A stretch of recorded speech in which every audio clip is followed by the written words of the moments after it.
Here's something I think is maybe a little bit obsolete, kind of I don't know, a traditional idea of teaching. I think about if we want kids to be creating things and publishing Web 2.0, should we really be standing there and talking to them? Like, I almost feel a little bit awkward in this kind of a session where I'm standing here talking. But I mean, I guess I am, because that's the way it's set up. But to stand there and talk every day for 50 minutes, is that the way we should be spending our time in the classroom?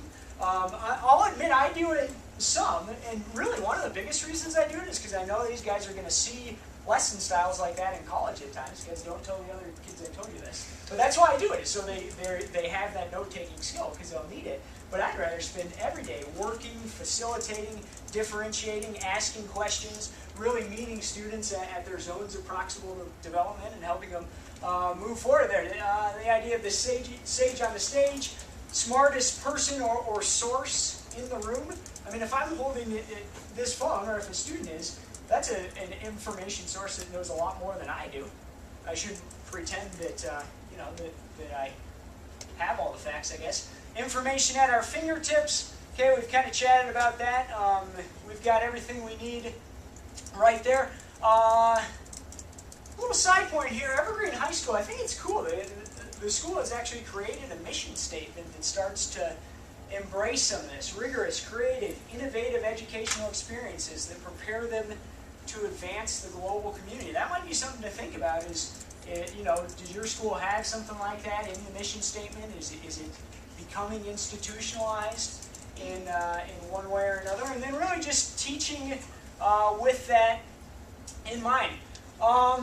Credits here, something I think also that's interesting about this kind of thinking in this point in time is it's not what you know, it's what you and your network know. This is something I heard from Carl Fish, another Jeffco teacher and a tech guy, and it really is. I was sitting in that last conference, and I pulled out my phone and I sent those guys an email and I said, hey, you want to collaborate on something, or like, what can I learn from you? Okay, can I go to your file share website and look and see what you have? That's really what it's all about. It's not what you know, it's what you and the people with you who you communicate with know. What do you think? How much are colleges stepping into this? I mean, I'm learning how much now we're doing in high school, and I have some interesting ways to use, but how much are colleges stepping into this? That's a good question. I mean, I don't know. I would say more and more. I've had a lot of students who come back and they say they're doing things with social media, with publishing, with blogging, clickers. I know there's huge research at CU Boulder on that, just the engagement piece. That's my main reason for that. In addition to assessment, you do a test or quiz. Students get the grade right there. Instead of waiting 2 weeks till you've forgotten about it, you get the feedback right there. It informs your instruction. Really good for formative assessment. So there's a lot of that going on, and I don't know, my guess would be that it varies, but I think that there's a lot of sort of forward thinking happening. Yeah, go ahead. About the clickers and technology and things. I took a visit to a college that I actually committed to the other day, and I'm going into engineering, and they actually have, to take the course, you actually have to have a computer. If not, you have to buy one from them. And they also have community iPads that you use in that room. And so they're very, the clickers and everything, they're in the room. And so it's very technologically advanced. Well, and I know that a lot of at college level, I know at some high schools, you don't give them a paper anymore. Yeah. In physics last year as a junior, we did a lot of things through Blackboard. Yes. And so my sister at CU, she's a senior actually at CU, and she just got into Blackboard. So I know that a lot of things are doing Blackboard, and especially in our high school physics is getting into Blackboard. So you're turning a lot of things in over the internet. Yeah, great question. All right, back here to Dan Pink, Drive Again.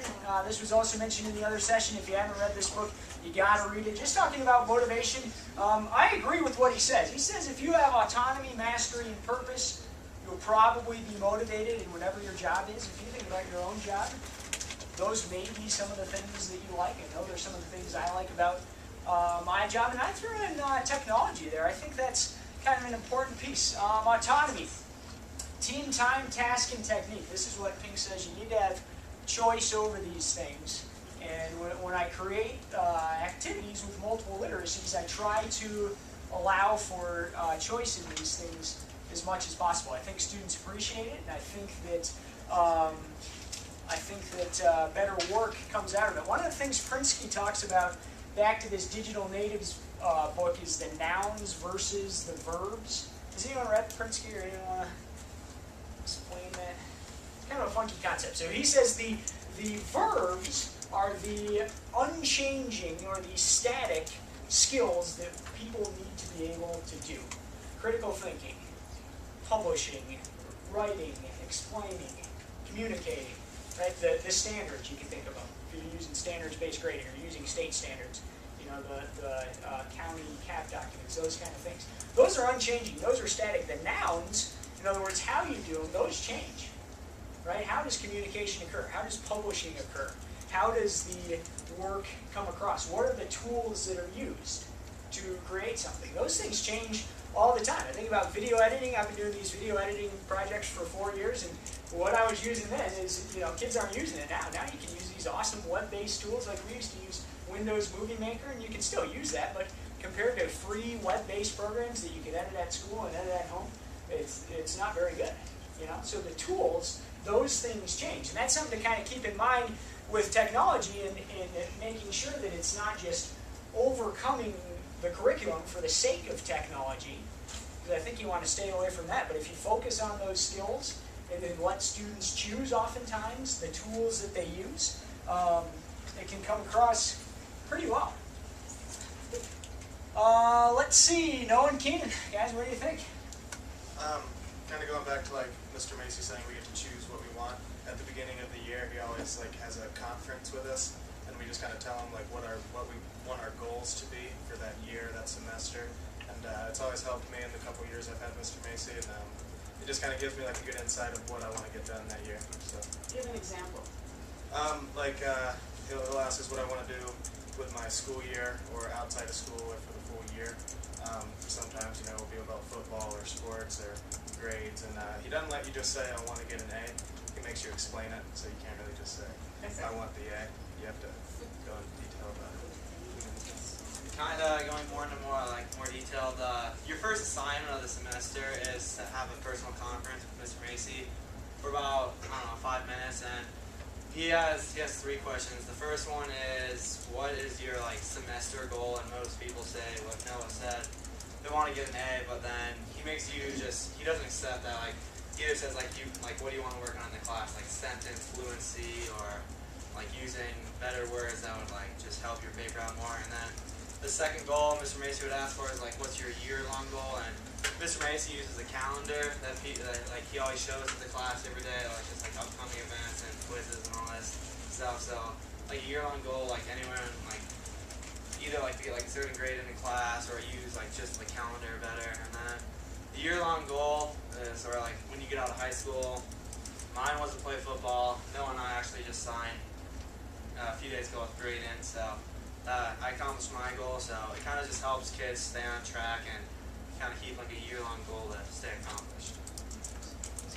And those things tie in right with standards-based assessments components. You've probably heard of this idea. You got certain skills, competencies, standards, whatever you want to call them, that are assessed repeatedly throughout the course of a semester or a year. And that's what we really try to focus on in those learning goals. So instead of saying, I want to get better at writing, well, of course you want to get better at writing. Who doesn't, right? But if we break it down into specific areas, well, let's focus on this area. Let's have a specific goal in this area. And then the final thing, the results-oriented work environment. I think this is the way things are going in the world.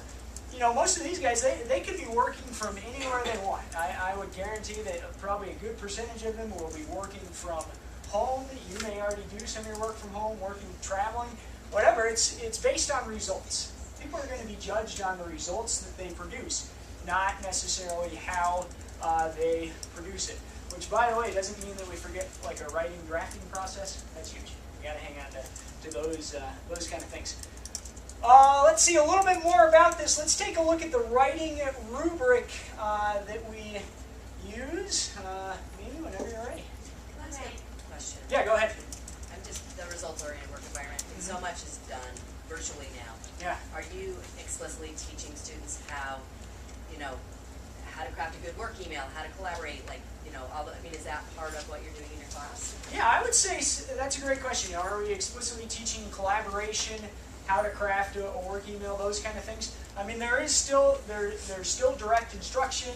Some of it comes through vodcasts. I'll show you those in a minute, and a lot of it is through practice. You know, so the collaboration, that'd be working in a group environment and using Google Docs, you know, to work simultaneously on the same PowerPoint or presentation or whatever you're doing. A lot of it is web-based, Web 2.0, and a lot of that comes down to what resources do you have at hand.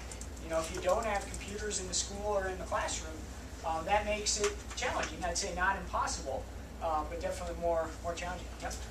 As far as the results-oriented conference that you do in the goal setting, Yep. Is this something that you follow at all throughout the semester, or is this more for the students to have their own goals in mind so that they have something to strive for themselves? I would say both. Okay. I mean, sometimes I've done where I have like maybe a follow-up conference halfway through or towards the end with the numbers in public schools. I generally don't do that, but a lot of the class environment, which you'll see later on, is a workshop sort of setting. So I try to every day check in with every single kid, you know, about what they're working on, about how they're doing, talking about those writing goals. Another thing I try to build into that workshop is discussions about papers. We've all put, you know, this incredible effort into grading a paper, and then you hand them all back, and then like you leave at the end of the day, and you see 27 of them in the trash can on the way out. You're like, oh my God, they didn't even like read my edits, right? One of the things I require is for to have a discussion about that paper. So within that workshop atmosphere, one of the things that they have to accomplish in the next unit of study is to have a quick conversation with me. You know, it's 2 minutes, we go through the writing standards, we go through the editing, the feedback, but I think that conversation, to have that with every student, I think they get more out of that than your typical half-hour lecture about whatever, you know, built in while they're working. So that ties in right with this. Maybe I'll let you fire away.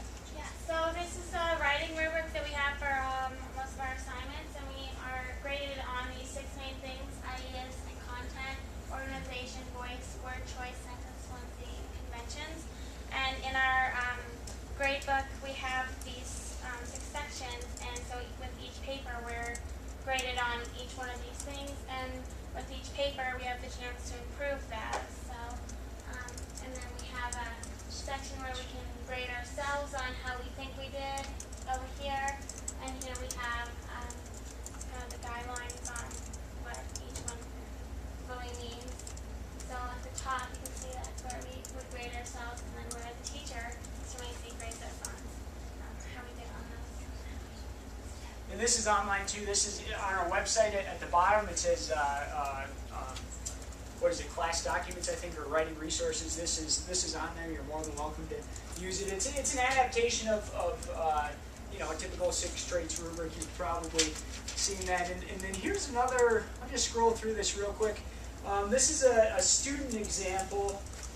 This is kind of a slightly outdated rubric, but you can see what she's done. She identified these 2 areas of focus standards, oftentimes going back to that original conference. She's given herself scores, I gave scores, written feedback. This rubric, this is the one from last year. It's a little bit different in the numbering system, but same idea. As you can see, there's student scores, teacher scores, and then here's the other piece. This is the final draft, and the final step before students hand something in is they need to identify on that final draft where they would address those standards. So not all 6 of them, but I say the 2 focus ones. All right, you think you worked on word choice here? Show me that. Like, you know, underline it, highlight it, mark it. So Bryn went through here. She had topic development in blue and conventions in green. And you know, I could mark those things while I was assessing as well. You know, typical editing as usual. And then there's the whole drafting process too. Like I said, you know, we're emphasizing the outcome, but especially with writing, you know, you can't get